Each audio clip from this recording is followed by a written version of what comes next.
오늘 말씀은 요즘 두려우신가요? 라는 제목으로 말씀을 드립니다. 자, 요즘 어떻게 좀 두렵습니까? 자, 이런 질문을 하면 아마도 거의 많은 분들이 사실 그렇습니다. 요즘 좀 두렵습니다. 아마도 이런 대답을 할 것 같습니다. 자, 코로나 바이러스가 지금 확산이 계속되고 있고, 우리나라는 뭐 이전처럼은 아니지만 그래도 한 100명대로 오르락내리락 계속 하고 있습니다. 그리고 미국이나 이탈리아나 뭐 이런 스페인이나 프랑스나 이런 데는 지금 확산의 그 속도가 엄청나게 빠릅니다. 자, 이런 소식을 접할 때 우리 마음속에 두려운 마음이 사실은 들 수밖에 없습니다. 부산연구원이 올 달 초에 부산 시민 한 1000명에게 설문조사를 냈습니다. 이 코로나19 바이러스로 인해서 어떤 느낌이 듭니까? 라고 물었더니 한 80%의 부산 시민들이 두렵다라고 대답을 했습니다. 10명 중에 8명, 거의 대부분이죠. 10명의 8명이 두렵다라고 대답을 했습니다. 그러니까 두려움의 내용을 보니까 이렇습니다. 감염의 위험성이 아주 높아서 두렵습니다. 그리고 일자리를 잃을까봐, 또 폐업을 할까봐, 그래서 가계소득이 이제 줄어드는 것, 이런 것들을 생각하니까 두렵다라는 대답을 했습니다. 자, 부산 시민 10명에서 8명이라고 했습니다. 그러면 부산만 두렵습니까? 부산 시민만 두렵습니까? 그렇지 않습니다. 지금 온 세상이 다 두려워하고 있습니다. 예수를 믿는 저와 여러분도 두려움을 가지는 것입니다. 여러분, 두려움 자체는 긍정적인 요소도 있습니다. 이게 전문가들 그런 이야기 해줍니다. 두려움이라는 것은 뇌의 경고등이 켜졌다, 이렇게 생각하면 된다는 것입니다. 아주 최악의 상황을 생각하고 현재를 준비할 수 있도록 만들어주기 때문에 이 두려움이 들어왔을 때 이 두려움은 우리에게 좋은 역할을 한다는 것을 이야기합니다. 예를 들면 불이 두렵지 않으면, 불을 두려워하지 않으면 그냥 손을 불 속에도 훅 집어넣을 것입니다. 그러나 불이 두렵기 때문에 손을 불 속으로 집어넣을 수가 없는 것입니다. 두려움은 우리 속에 들어와서 이런 이 긍정적인 역할을 하지만 문제가 있습니다. 이 두려움은요, 점점 커질 수 있다는 것입니다.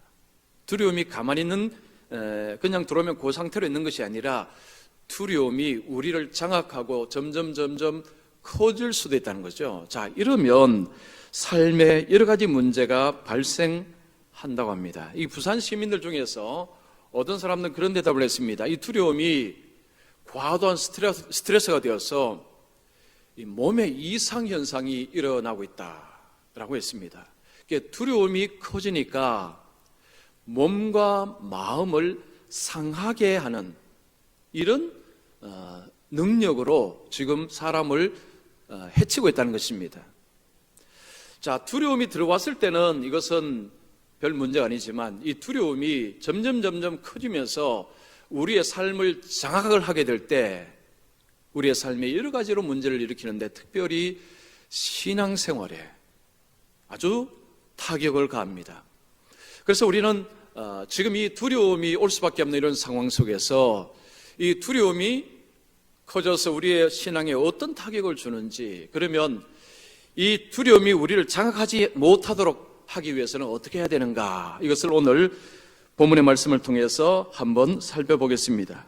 자, 먼저 첫 번째, 두려움은 최악의 상황을 생각할 때 다가온다. 자, 두려움은 언제 오느냐면 최악의 상황을 상상하고 생각할 때 다가옵니다.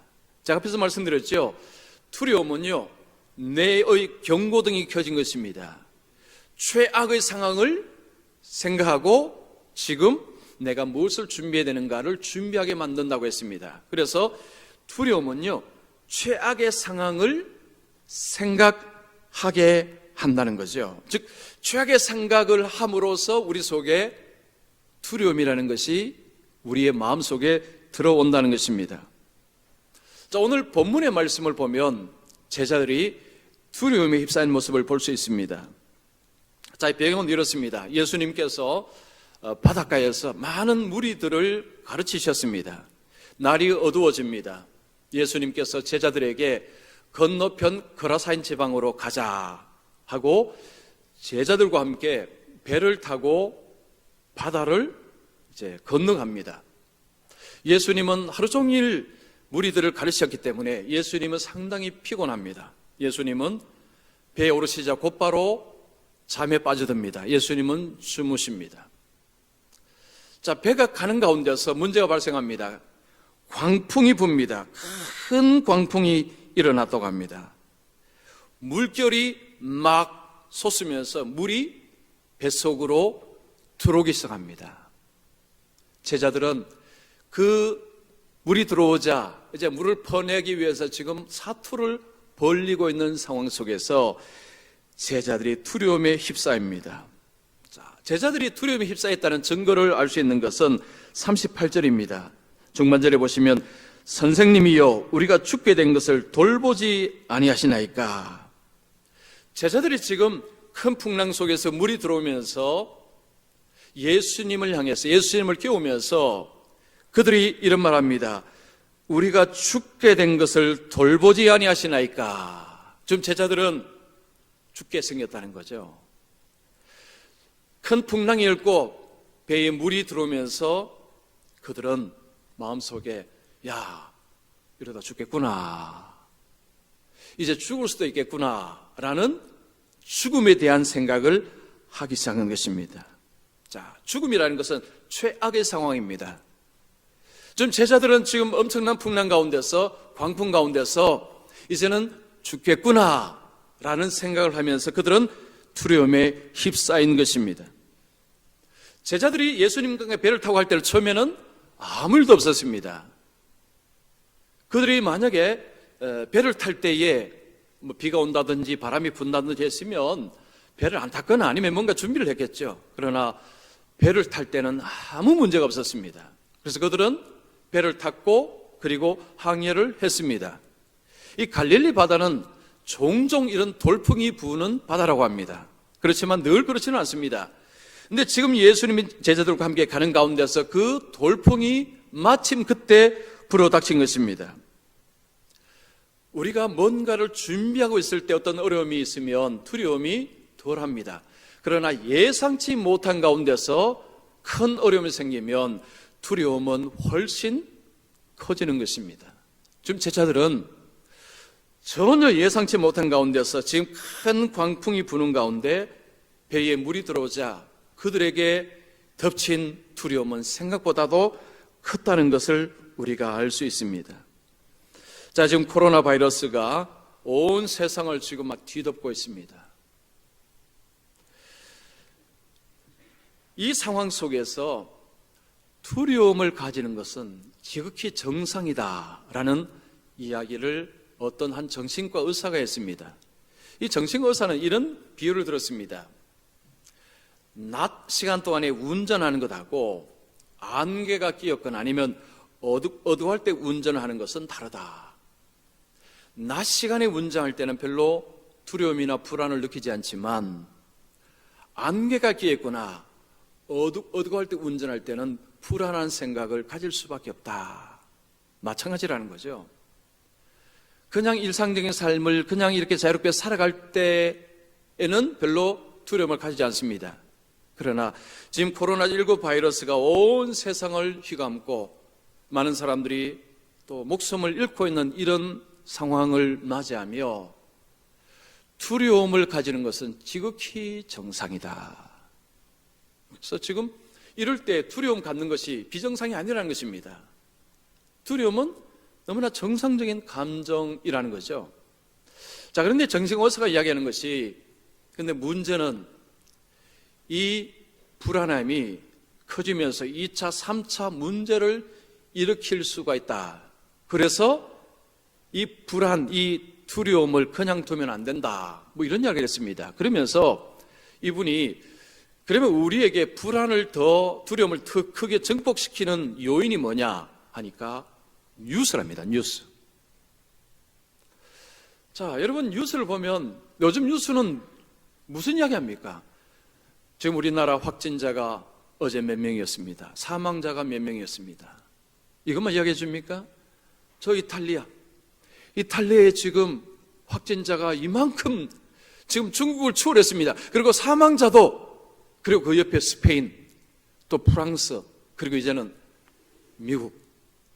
미국이 지금 중국을 추월했습니다. 지금 확진자 수가 지금 엄청납니다. 저처럼 가족이 미국에 있는 사람들은 그 소식 들으면요, 가슴이 병원에 닦여집니다. 아이고, 큰일 났네. 이 뉴스를 보면서 불안이 더 커진다는 거죠. 그래서 이 정신의사는 그런 이 처방을 냈습니다. 뉴스를 너무 자주 보지 마십시오. 그러니까 뉴스를 안 볼 수는 없습니다. 이게 정보를 알아야 되니까요. 시간을 정해놓고 뉴스를 보십시오. 예를 들면 아침에 몇 시, 아니면 저녁에 몇 시, 시도 때도 없이 뉴스를 보게 되면요, 이 마음이 자꾸 어이쿠 두려움이 자꾸 몰려든다는 것입니다. 근데 요즘은 스마트폰 갖고 있다 보니까요, 자꾸 이게 알림도 울리고 하니까, 문자도 자꾸 오니까 이게 자꾸 안 볼 수가 없어서, 이거 참 뉴스를 안 본다고 해서 이게 안 볼 수 있는 것도 아니고, 이게 참 쉽지가 않습니다. 자, 어쨌든 지금 이 상황에서 두려움을 가지는 것은 너무너무 정상이라는 거죠. 여러분, 예수 믿는 사람도 두려울 때는 두려운 것입니다. 예수 믿으면 전혀 두렵지 않다. 혹시 그런 분 계실지 모르겠지만 성경적이지 않습니다. 오늘 제자들 보십시오. 그들도 두려워하고 있습니다. 자, 그리고 이 욥이라는 사람은 정말로 믿음의 사람입니다. 하나님이 인정한 사람입니다. 이 욥도 두려운 감정에 휩싸였음을 볼 수 있습니다. 욥기 3장 25절을 보십시오. 내가 두려워하는 그것이 내게 임하고 내가 무서워하는 그것이 내 몸에 미쳤구나. 지금 욥에게 닥친 이 고난 속에서 욥이 하는 이야기 보십시오. 내가 두려워하는 것, 무서워하는 것이 내게 닥쳤구나. 무섭다는 이야기죠. 믿음을 갖고 있어도 무서운 것은 무서운 것입니다. 목사라고 안 무서울까요? 저도 무섭습니다. 지금 이런 상황 속에서 두려움이 없는 것이 오히려 문제일 수 있습니다. 예수 믿는데 뭘 두려워하십니까? 여러분, 이러지 마십시오. 목사님인데 뭐 두려워하십니까? 이러지 마십시오. 두려운 것은 두려운 것입니다. 자, 그 다음이 중요합니다.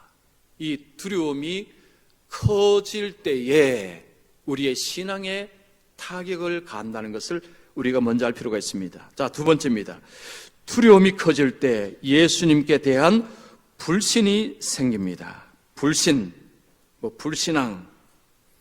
자, 두려움이 우리 속에 들어오는 것은 이거 어쩔 수 없습니다. 근데 두려움이 커지게 될 때 예수님을 불신하는 현상이 벌어진다는 거죠. 자, 오늘 말씀에 보면 지금 막 물이 들어와서 지금 막 이 사투를 벌리는 제자들이 예수님을 향해서 무슨 말을 합니까? 원망의 말을 합니다. 제자들이 예수님을 향해서 하는 표현 자체가요, 좋은 표현이 아닙니다. 원망이 섞인 표현입니다. 지금 그들은 지금 막 비바람이 치면서 파도로 물이 막 들어오는 가운데서 사투를 합니다. 근데 예수님 뭐 하십니까? 예수님은 지금 풀풀 주무십니다. 지금 이 상황에서 예수님은 아무것도 모른 채 주무십니다. 지금 제자들은 죽느냐 사느냐 지금 막 겁에 질려갖고 하고 있는데 예수님은 그냥 가만히 주무십니다. 제자들이 예수님을 볼 때 무슨 생각이 들까요? 아무 도움이 안 됩니다. 너무 무기력합니다. 그 상황에서 어떻게 잠을 잘 수가 있습니까? 지금 이 상황에서 예수님은 아무런 도움이 되지 않습니다. 너무너무 무기력합니다. 그들이 예수님을 향해서 이렇게 외칩니다. 선생님이여, 선생님이여. 마가는 제자들이 예수님을 향해서 선생님이여 라고 부른 것을 적었습니다. 다른 성에 보면 주여라고 나오는데, 자, 이 마가는 제자들이 한 표현, 이 표현을 가지고 뭔가를 의도하는 것입니다. 지금 제자들이 예수님을 향해서 불신이 생겼다는 거죠. 즉 하나님으로 보지 않고 있다는 것입니다. 선생님이여, 우리가 죽게 된 것을 돌보지 아니하시나이까? 지금 뭐 하십니까? 지금 뭐라도 해야 되지 않습니까? 왜 그냥 그렇게 계십니까? 원망, 불평이 그들의 입에서 쏟아져 나오고 있습니다. 지금 이 사건 이전에는 예수님이 병자도 고치시고 귀신도 쫓아내시고 한 것을 그들이 보았습니다. 그들은 예수님을 통해서 하나님의 권능을 보았습니다. 그런데 지금 그 앞에 누워 잠자는 예수님을 볼 때 그들은 이전에 보았던 하나님으로서의 모습은 온데간데 보이지 않습니다. 너무 무기력합니다. 아무 도움을 주지 않는 그 예수님의 모습을 보면서 그들은 관점이 바뀌었습니다. 그냥 선생님일 뿐입니다. 하나님이 아니십니다. 아무런 도움을 주지 않는 가운데서 그들의 마음속에는 지금 예수님 우리에게 아무 도움을 줄 수 없는 무기력한 분, 예수님에 대한 불신이 그들 속에 들어오기 시작하는 것입니다. 그들 속에 있는 이 믿음을 두려움이 그냥 꽉 싸매버렸습니다. 이 두려움이라는 단어 속에는요, 영어는 이게 fear입니다. F-E-A-R. 자, fear라는 단어는 덫, 올감이라는 어떤 의미가 있다고 합니다. 그러니까 두려움이 들어가면 사람을 딱 덫으로 잡듯이 잡아버린다는 거죠. 토끼가 막 가다가 덫에 걸리면 어떻습니까? 딱 잡히면 아무도 못합니다. 두려움은 이 덫과 같은 역할을 한다고 합니다. 이게 두려움이 우리 속에 와서 우리를 딱 붙잡으면요, 사람이 꼼짝을 못한다는 거죠. 마비되어 버린다는 것입니다. 특별히 예수 믿는 사람의 믿음을 마비를 시켜버립니다. 믿음을 딱 그냥 움켜쥐어 버린다는 거죠. 믿음의 활동이 중지가 되어 버린다는 것입니다. 우리가 성경에서 믿음은요, 믿음은 사람에게 믿음이 생기면 하지 않던 행동을 하기 시작합니다.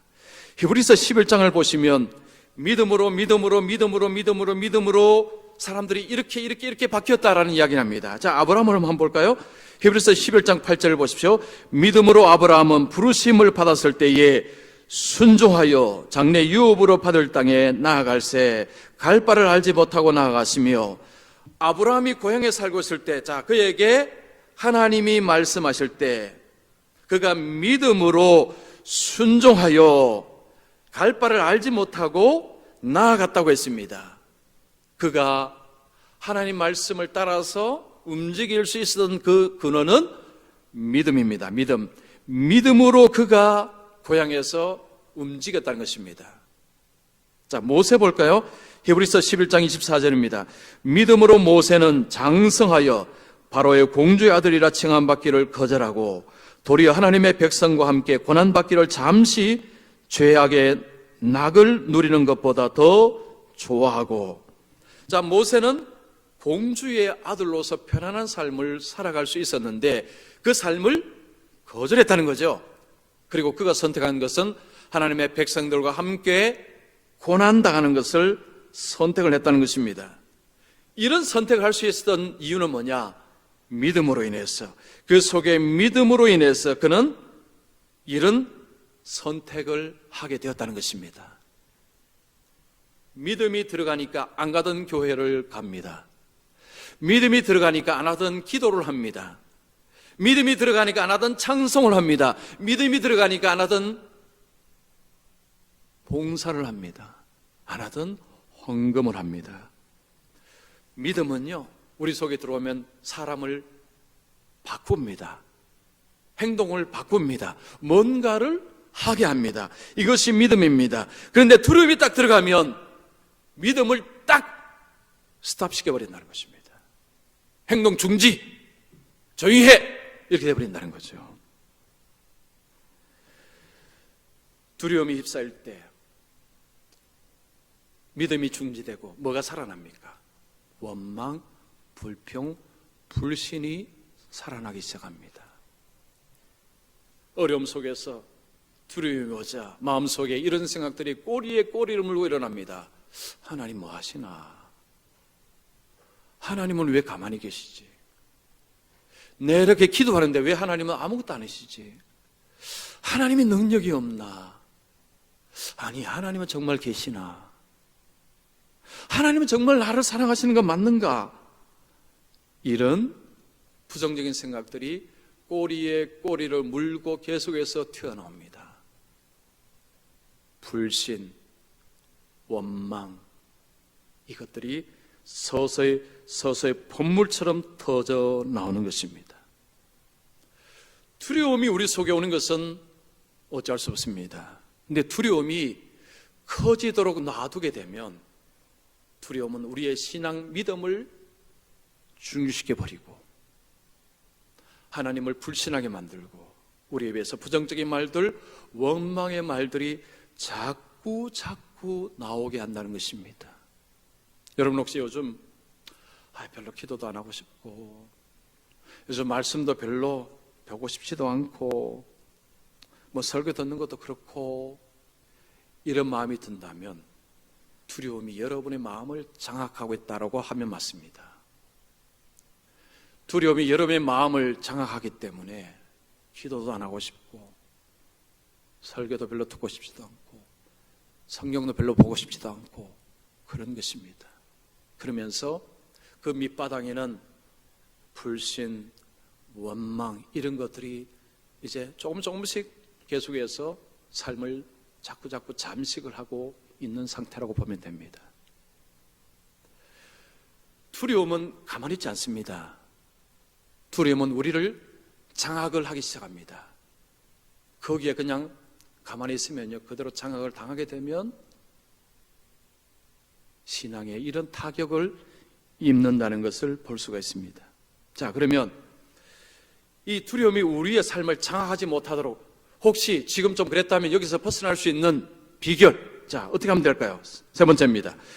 두려움은 믿음으로 상대해야 압도당하지 않는다. 자, 두려움을 뭐로 상대해야 되느냐? 믿음으로 상대해야 합니다. 지금 제자들이 막 예수님 어떻게 예수님 지금 뭐 하십니까? 우리를 왜 돌보지 않습니까? 예수님이 일어나셔서 뭐 하셨습니까? 예수님 바람을 꾸짖으시고 바다를 향해서 잠잠하라 고요하라 라고 외치셨습니다. 그러자 갑자기 그 시끄럽게 막 흔들던 그 모든 것들이 잠잠해졌습니다.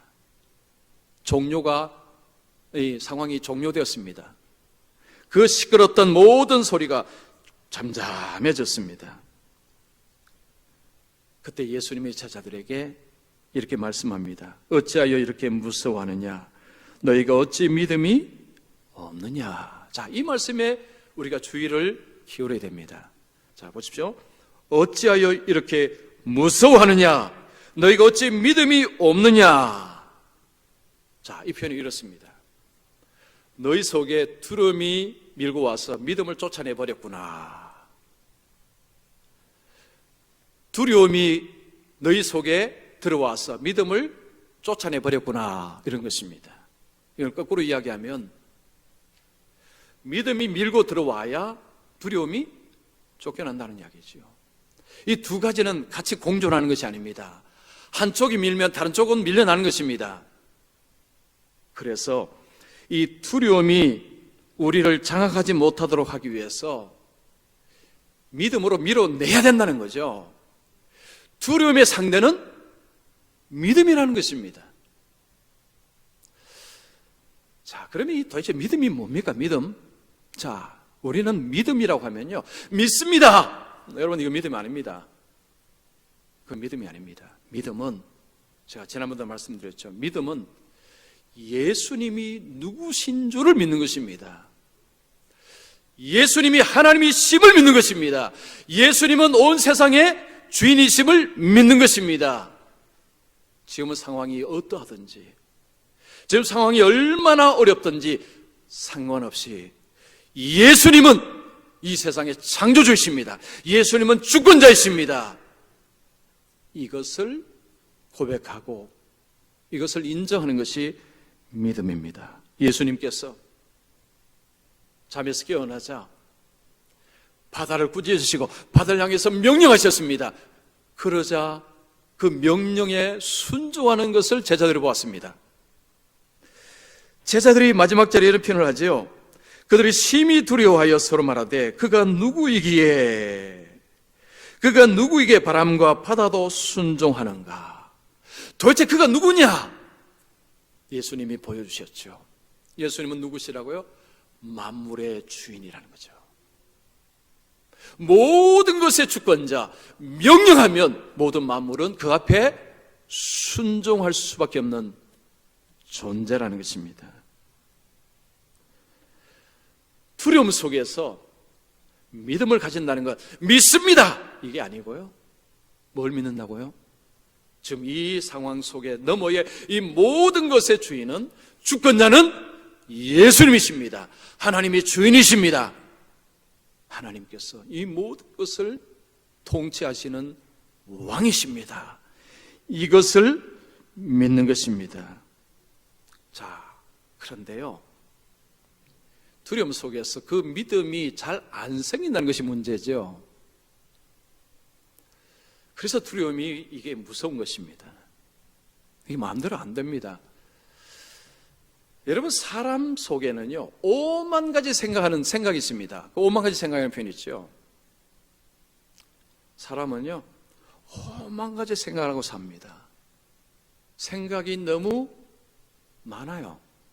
그런데 이 두려움이 우리 속에 들어오면요 그 생각이 전부 부정적인 생각을 계속해서 양살합니다. 부정적이고 안 되고 하는 이런 생각만 자꾸 막 널뛰게 하는 것입니다. 이 생각을 묶어야 됩니다. 이거 못 묶으면 그 두려움이 그냥 삶을 장식해 버립니다. 이게 그냥 장악해 버립니다. 문제는 널뛰는 이 생각, 부정적이고 이 불신의 생각, 이 생각, 5만 가지 생각, 이걸 묶어야 됩니다. 여러분, 이걸 어떻게 묶을까요? 바울은 우리에게 그 비결을 소개합니다. 여러분, 고린도후서 10장 4절 5절을 보십시오. 우리의 싸우는 무기는 육신에 속하는 것이 아니요 오직 어떤 견고한 진도 무너뜨리는 하나님의 능력이라. 모든 이론을 무너뜨리니 하나님 아는 것을 대적하여 높아진 것을 다 무너뜨리고 모든 생각을 사로잡아 그리스도에게 복종하게 하니.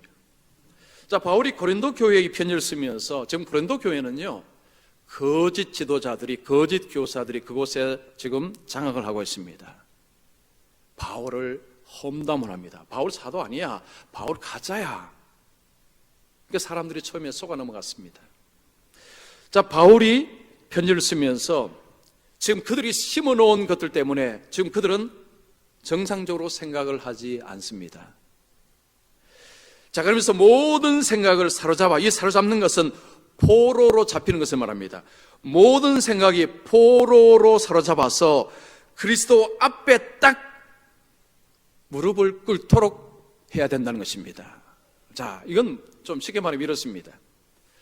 지금 우리 속에 온갖 부정적인 생각들, 불신의 생각들이 막 돌아다니고 우리를 막 이제 힘들게 합니다. 이럴 때 이 생각을 딱 묶어야 되는데 이게 그냥 묶입니까? 이거 안 묶입니다. 이거 내 마음대로 못 묶습니다. 그리스도 앞으로 생각들을 끌고 가라는 거죠. 자, 이거는 이렇습니다. 내가 지금 머릿속에 막 생각이 들면 이게 모든 것을 다 판단합니다. 이게 이렇고 저렇고 해서 전부 판단하는 것이 내 생각이 판단하는 거죠. 그 판단을 내 생각이 하게 하는 것이 아니라 그리스도가 판단하도록, 내 생각이 모든 것을 판단하는 것이 아니라 그리스도가 판단하도록 내 생각을 그 앞에 내려놓는 것입니다. 이것도 좀 어렵죠. 자, 좀 더 쉽게 제가 설명을 해드리겠습니다. 하나님의 말씀 앞에 그리스도의 말씀을 판단 기준으로 삼고 내 생각을 그리스도의 말씀 밑에 둘 수 있어야 된다는 거죠. 자, 예를 하나 드리겠습니다. 미국의 존 메가더 목사님이 있습니다. 제가 참 존경하는 목사님입니다.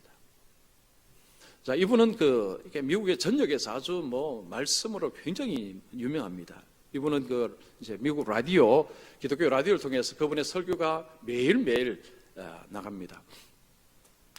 한 번은 이제 어떤 청취자가 이 목사님께 전화를 했다고 합니다. 이제 27살의 여성입니다. 이분이 이제 자기 이야기를 하더랍니다. 이 여성은 14살 때부터 우울증이 생겨서 그때부터 이제 고생을 했다고 합니다.